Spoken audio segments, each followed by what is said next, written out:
Hello class, I'm teacher Dayan from BSE 3S.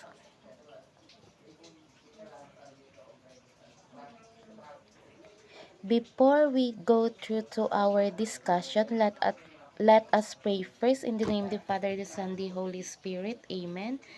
Father God, we gather here today under your care and protection.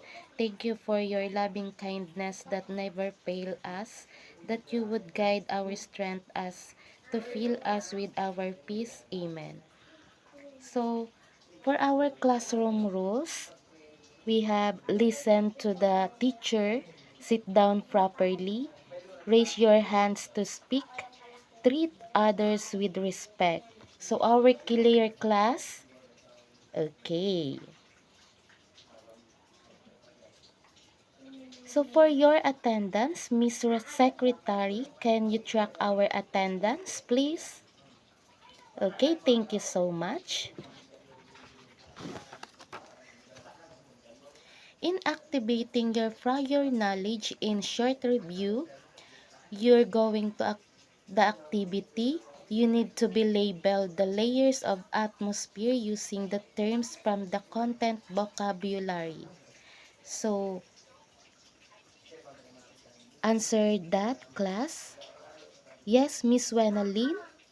Okay, thank you so much. Yes, Casey.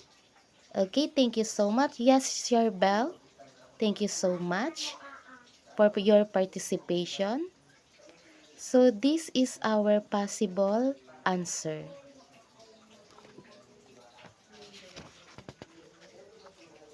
So our topic for today is all about atmosphere interaction with sun and earth and elements of weather.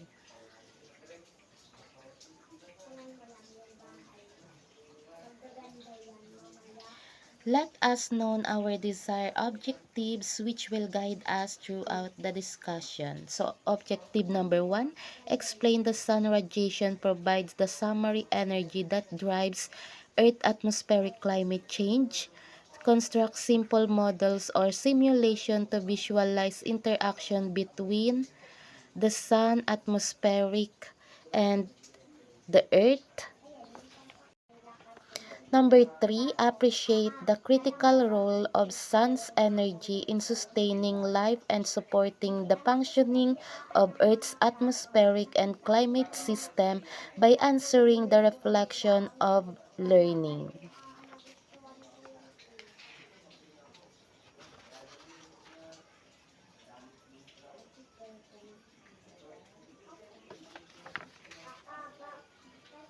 So here are some words that we will encounter throughout our lesson. Miss Wenalyn, please read. Okay, thank you so much, Miss Wenalyn. So the following is the overview of Earth's atmospheric. We have structure and composition. So Earth's atmospheric has a layered structure with the troposphere being the densest layer where weather occurs. It's mainly made in nitrogen and oxygen plus small amounts of other gases. So the roles of the sun in Earth atmosphere, we have solar radiation and greenhouse effect. The sun's energy warms Earth's surface and drives weather.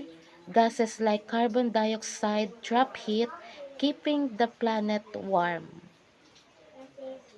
So atmospheric pressure and temperature gradients. Air pressure goes down as you go higher. Differences in temperature cause pressure changes which drive air movements.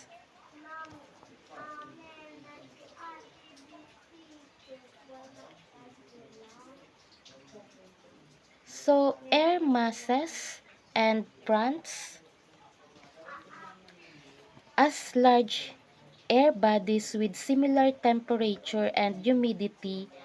Fronts are boundaries between these air masses causing weather changes when they collide.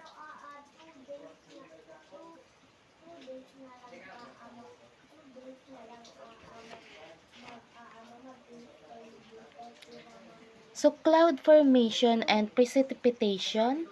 Clouds, we have condensation and precipitation. Clouds form when water vapor cools and turns into tiny water droplets. When these droplets get big enough, they fall as rain, snow, hail, or sleet.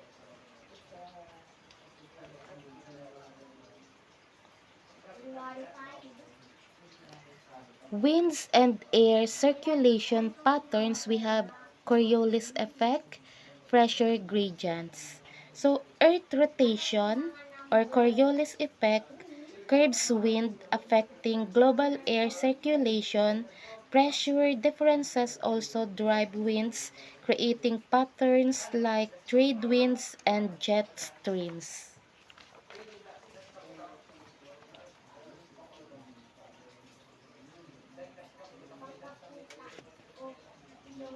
So severe weather phenomena, we have thunderstorm, convective storm with lightning and strong winds, often associated with heavy rainfall and hail. Tornadoes, violent rotating columns of air extend from thunderstorm cloud to the grounds, and hurricanes, large powerful storm that forms over tropical waters characterized by strong winds, heavy rainfall, and storm surge.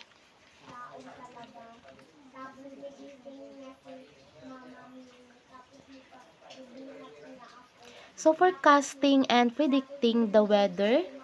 For weather forecasts use data from satellite and weather station. Computer models stimulate the atmosphere, and meteorologists analyze the data to predict the weather and about warning about hazard.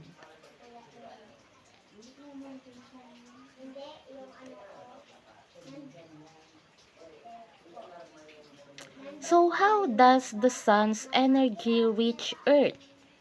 So the sun's energy reaches Earth directly as sunlight. About 61% is absorbed by the Earth, while the rest is scattered.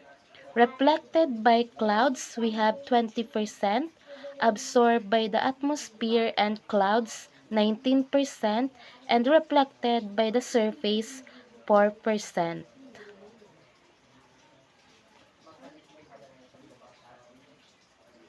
So how does the natural greenhouse effect warm the planet? So the natural greenhouse effect occurs when gases like carbon dioxide trap some of the sun's heat, keeping Earth warm. So human activities like burning fossil fuels increase these gases, making the greenhouse effect stronger and warming the planet more.